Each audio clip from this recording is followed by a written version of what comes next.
রমজানের যতগুলো আমল রয়েছে এই আমলের ভিতরে এই একটি আমলকে আপনারা বাধ্যতামূলক করে নেন। রমজান মাস আসলে আলহামদুলিল্লাহ আমরা অনেক মানুষ রয়েছে বিভিন্ন আমল করি, অনেক আমল করার আমাদের স্পৃহা জাগ্রত, কারণ সেই সময় যেহেতু শয়তান বাধা থাকে, মানুষের দিলটা একটু নরম থাকে, মানুষ একটু ভালো কাজের দিকে তারা ঝুঁকে।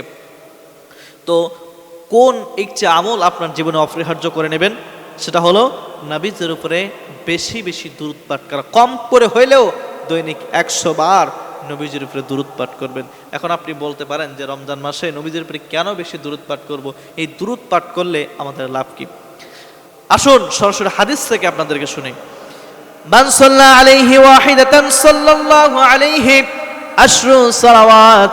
নবী করিম সাল্লাল্লাহু আলাইহি ওয়াসাল্লাম বলেছেন, যখন কোনো ব্যক্তি একবার আমার উপরে দুরূদ পাঠ করবে, একবার আমার উপরে দুরূদ পাঠ করার কারণে আল্লাহ তাআলা ওই ব্যক্তির উপরে 10 বার রহমত নাজিল করে দেয়। শুধু তাই নয়, ওয়াহুত্তাত আশরু আনহু খতিয়া, 10টা সগীরা গুনাহ আল্লাহ তাআলা মাফ করে দেয়।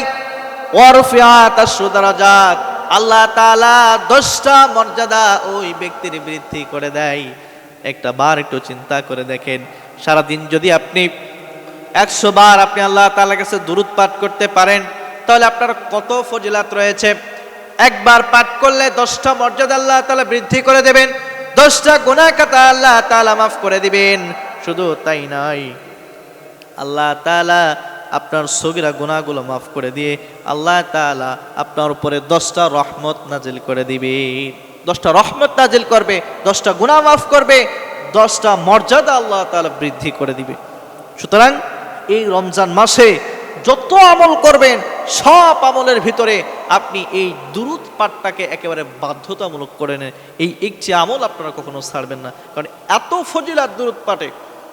10টা রহমত আল্লাহ তাআলা নাজিল করবেন, 10টা সগীরা গুনাহ আল্লাহ মাফ করবেন। শুধু তাই নয়, 10টা মর্যাদা আল্লাহ তাআলা বৃদ্ধি করে দেবেন। কত বড় ফজিলতের!